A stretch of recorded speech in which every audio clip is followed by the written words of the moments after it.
श्री नितिन गडकरी जी का देश में E20 फ्यूल इतनी तेजी से इंप्लीमेंट करने में कोई पर्सनल फायदा नहीं है। हम देशवासी इस बात को सिर्फ एक प्रेस कॉन्फ्रेंस में मान लेंगे अगर गडकरी सर उस प्रेस कॉन्फ्रेंस में सिर्फ इन 3 सवालों के जवाब दे दे तो।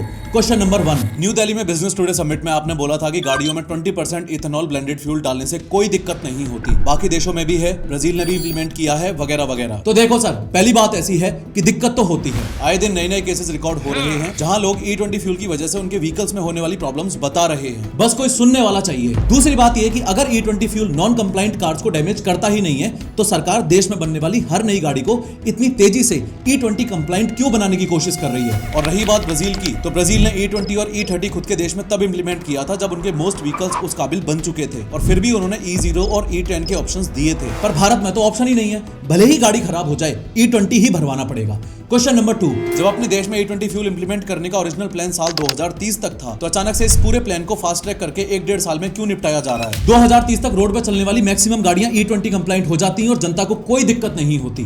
Question number 3, E20 fuel implementation को लेकर जब सरकार ने कहा था कि फ्यूल आम आदमी के लिए सस्ता होगा, तो फिर अब तक क्यों नहीं हुआ। ऊपर से माइलेज भी कम हो गया है, मतलब लोगों को अब उतनी ही दूरी कवर करने के लिए ज्यादा पैसा खर्च करना पड़ रहा है। एक प्रेस कॉन्फ्रेंस, हमारे ये 3 सवाल और आपके पॉइंट टू पॉइंट जवाब।